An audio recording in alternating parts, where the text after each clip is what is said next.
তোমাদের সকলকে current affairs expert YouTube চ্যানেলে স্বাগত। আমি সন্দীপন স্যার।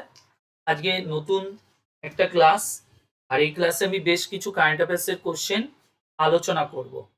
তোমরা তাহলে শোনো। ফার্স্ট কোশ্চেন দেখো কি রয়েছে। The theme of national statistics day observe on 29th June 2025 by the Ministry of Statistics and Program Implementation। প্রথমত, ন্যাশনাল স্ট্যাটিস্টিক্স ডে যেটা আমাদের কবে পালন করা হয়, মনে রাখবে 29th June। তো এটা কারা পালন করে? Ministry of statistics and programme implementation, এরা বা এই মিনিস্ট্রি এই দিবসটাকে পালন করে। এবার কোশ্চেন, এই যে দিবসটা, এই দিবসটা কেন আমরা পালন করি? মনে রাখবে প্রশান্তচন্দ্র মহলানবিশ তার বার্থ অ্যানিভার্সারি উপলক্ষে এই দিবসটাকে আমরা পালন করে থাকি প্রত্যেক বছর। এবার যদি বলা হয়, মনে রাখবে এই যে স্ট্যাটিস্টিক্স ডে, এটার একটা বিশ্বব্যাপী এই দিবসটাকে আমরা পালন করি। প্রথমত, ভারতে যে স্ট্যাটিস্টিক্স ডে যেটা পালন করা হয় সেটা হলো 29th June। কিন্তু যদি কোশ্চেন হয় ওয়ার্ল্ড ব্যাপী অর্থাৎ ওয়ার্ল্ড স্ট্যাটিস্টিক্স ডে আমরা কত তারিখে পালন করে থাকি, তাহলে মনে রাখবে এটা কত তারিখে পালন করা হয়, খুবই গুরুত্বপূর্ণ। তাহলে মনে রাখবে অক্টোবর মাসে অর্থাৎ 20 অক্টোবর এই দিবসটাকে আমরা সেলিব্রেট করে থাকি, যেটা সারা বিশ্ব জুড়ে এই দিবসটাকে সেলিব্রেট করা হয়। এটা হলো তোমার ওয়ার্ল্ড স্ট্যাটিস্টিক্স ডে। আর ভারতে বললে 29 জুন। কেন পালন করা হয় বলা হলো। এবার আমাদের যেটা কোশ্চেন করেছে এবছরের, এটার আমাদের থিমটা কি ছিল, তাহলে মনে রাখবে থিমটা ছিল 75 years of national 75 years of national sample survey। খুব ভালো করে এটা মাথায় রেখো। তাহলে কি বললাম? 75 years of national sample survey, এটাই ছিল আমাদের এবছরের থিম।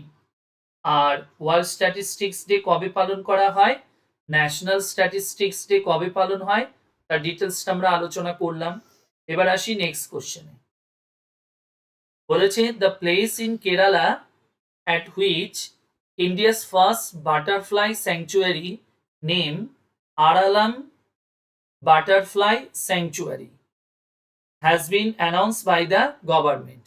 প্রথমত, ভারতের প্রথম কোন শহরে অর্থাৎ কেরালার শহরে, একটি শহরে এই বাটারফ্লাই স্যাংচুয়ারিটা তৈরি করা হবে ফার্স্ট টাইম। এর আগে কখনো হয়নি। এবং এটা কোথায় হবে? জায়গাটার নাম মনে রাখবে কান্নুর। কোথায় বললাম?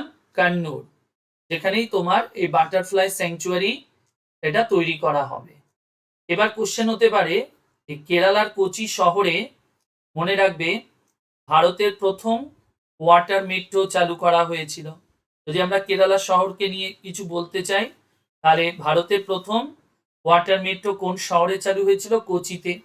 আর এই কান্নুরে প্রথম ফার্স্ট বাটারফ্লাই স্যাংচুয়ারি এটা তৈরি করা হবে, এটা ঘোষণা করা হয়েছে। নেক্সট কোশ্চেন কি রয়েছে দেখো।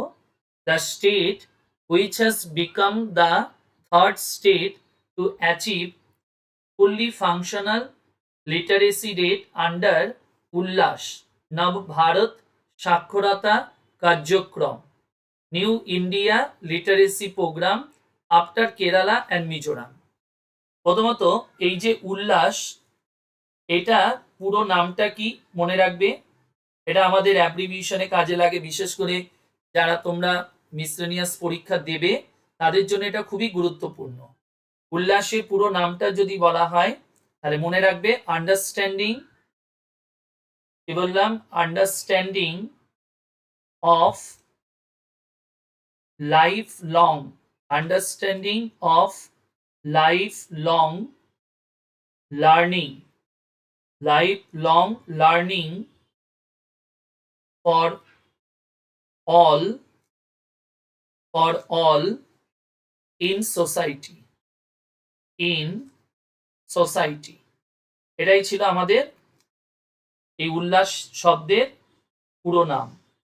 বাট এই উল্লাসের অধীনে অ্যাকচুয়ালি উল্লাসটা হলো ন্যাশনাল যে এডুকেশন পলিসি 2020 তারই একটা পার্ট। এবার এই যে এনইপি 2020 কথা আমরা উল্লেখ করছি, এটা তৈরি করবার পেছনে যে কমিটি কাজ করেছে সেই কমিটির নাম কি? মনে রাখবে, কে কস্তুরী রঙ্গন কমিটি। কে কস্তুরী রঙ্গন কমিটি। আছে? তাহলে আমাদের যদি বলা হয় এই এনইপি যে কমিটির সুপারিশে তৈরি হয়েছিল, বা বলতে পারো যে কমিটি রেকমেন্ড করেছিল, সেই কমিটির নাম কি? কস্তুরী রঙ্গন কমিটি। তো কিছুদিন আগে ইনি মারাও গেলেন। এই কমিটি তৈরি হয়েছিল 2017, তারপরে এই কমিটি রিপোর্ট দিয়ে দেয় 2019, আর 2020-তে তোমার এটা চালু করা হয়েছিল। তো এই কমিটির অধীনে এই উল্লাসটা রয়েছে। তো এটার মাধ্যমে ভারতবর্ষে অলরেডি দুটি রাজ্য, কেরালা এবং মিজোরাম, যে রাজ্যগুলোতে শিক্ষার হার 100% বলা হয়ে থাকে, অলরেডি এই দুটো রাজ্য ঘোষণা করা হয়েছে। এবার 100% মানে আমরা ধরি 95-এর উপরে যদি হয় সেটাকে 100% ধরা হয়। তো অলরেডি কেরালা মিজোরাম হয়েছে। এবার রিসেন্টলি যে রাজ্যটা হয়েছে সেই রাজ্যের নামটা কি? মনে রাখবে, ত্রিপুরা। তো রিসেন্টলি তৃতীয় রাজ্য হিসেবে ত্রিপুরা, যারা কিনা সম্পূর্ণ শিক্ষিত রাজ্য হিসাবে বা 100% হিসাবে এদেরকে বলা হচ্ছে। তাহলে এর আগে কেরালা ছিল, মিজোরাম, রিসেন্ট এটা অ্যাড হলো। এবার আসবো আমরা পরের কোশ্চেনে। পরের কোশ্চেনটা দেখো আমাদের কি রয়েছে।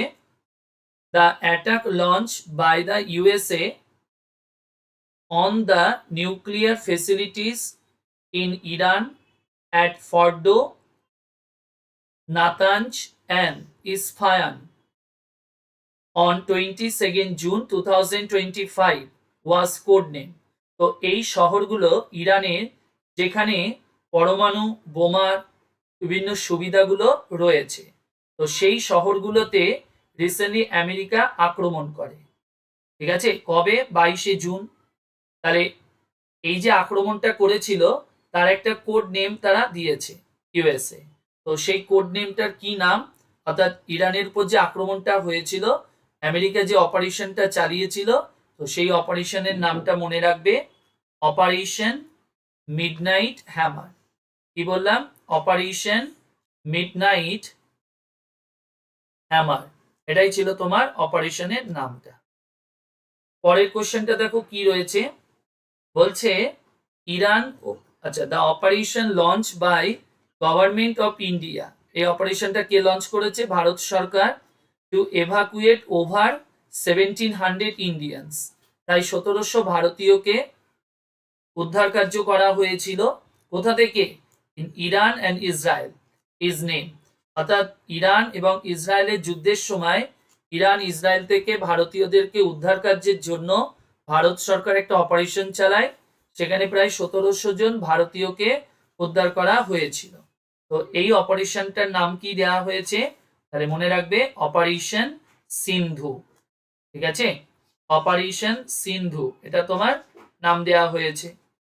নেক্সট কোশ্চেন দেখো কি রয়েছে, বলছে the place in Canada which was the venue of 51st summit of G7 countries held from 16 to 17 June 25। প্রথমত এই যে G7 সম্মেলন, এই G7 গ্রুপে কোন দেশগুলো আছে?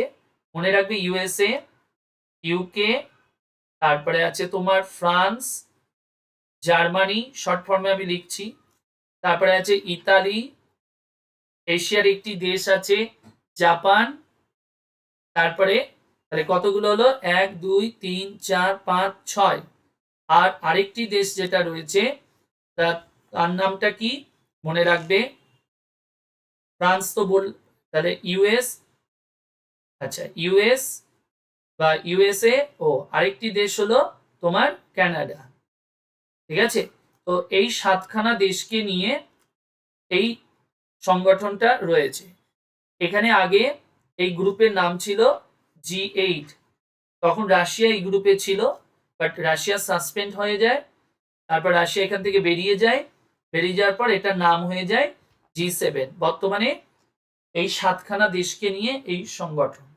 তো এবছরে G7 যে বৈঠক, এবছর মানে 2025-এর যে মিটিংটা আমাদের কোথায় হয়েছিল, তো মনে রাখবে শহরটা, এটাই অ্যাকচুয়ালি হয়েছিল কানাডাতে, এবং কানাডার কোন শহরে, তাহলে মনে রাখবে অ্যালবার্টা এই শহরে, অ্যালবার্টা এই শহরে এটা অনুষ্ঠিত হয়েছিল। এটা কোথায়? কানাডার একটা শহর। এবং এবছরে এই বৈঠকে কানাডার যিনি প্রধানমন্ত্রী, তিনি ভারত সরকারকে আমন্ত্রণ জানিয়েছিল এবং আমাদের দেশের প্রধানমন্ত্রী এই বৈঠকে অংশগ্রহণ করেছিল। তাহলে এবার কোশ্চেন হতে পারে কানাডার বর্তমান প্রাইম মিনিস্টারের নাম কি? তো মনে রাখবে এনার নাম হলো মার্ক কার্নি, ইনি হলেন কানাডার প্রাইম মিনিস্টার। আর কি এখান থেকে আমরা পড়ব? পরবর্তীকালে, অর্থাৎ মনে রাখবে 52তম এবং বা অথবা 2026তম বা 2026 সালে যে G7 বৈঠক, কততম বললাম? 52তম, অথবা 2026-এ G7 মিটিং কোন দেশে হবে? তাহলে মনে রাখবে ফ্রান্সে অনুষ্ঠিত হবে। খুব গুরুত্বপূর্ণ এটা, ঠিক আছে? এবার আসি পরের কোশ্চেনে। বলছে the place at which the largest ever gathering of people of yoga took place on the occasion of International Yoga Day with 3,105 participants। অর্থাৎ যেখানে প্রায় 3,105 জন এই যোগা ডে উপলক্ষে অংশগ্রহণ করেছিল, এবং এখানেই আমাদের দেশের প্রাইম মিনিস্টার, তারপরে ওই রাজ্যের সিএম, তারপরে গভর্নর, যারাও এই যোগা ডেতে অংশগ্রহণ করে। তাহলে আমাদের যদি বলা হয় এটা কোথায় হয়েছিল, বা এই সবচেয়ে বেশি পরিমাণ জনসংখ্যা এখানে অংশগ্রহণ করেছিল, অংশগ্রহণকারী, সেটা মনে রাখবে বিশাখাপট্টনমে এটা অনুষ্ঠিত হয়েছিল। কি বললাম? বিশাখাপট্টনম। আর কি মনে রাখবে? এই যে যোগা ডে, যেটা বললাম ইন্টারন্যাশনাল যোগা ডে, এটা কত তারিখে পালন করা হয়? মনে রাখবে 21শে জুন, যেটা আমরা ওয়ার্ল্ড যোগা ডে হিসাবে বা ইন্টারন্যাশনাল যোগা ডে আমরা পালন করে থাকি সারা বিশ্ব জুড়ে। ওকে, তো এই হলো আজকে আমাদের ক্লাস। আশা করি তোমরা বুঝতে পেরেছো। যদি তোমাদের ভালো লাগে অবশ্যই চ্যানেলটিকে শেয়ার করবে, সাবস্ক্রাইব করবে, লাইক, কমেন্ট। আর এই ক্লাসের যদি পিডিএফ তোমাদের দরকার লাগে তাহলে আমার টেলিগ্রাম চ্যানেলে তোমরা জয়েন করে যেও, যেটা ডেসক্রিপশনে লিংক দেওয়া রয়েছে, সেখান থেকে তোমরা এই পিডিএফ গুলো পেয়ে যাবে। সকলে ভালো থেকো, বাই, টাটা।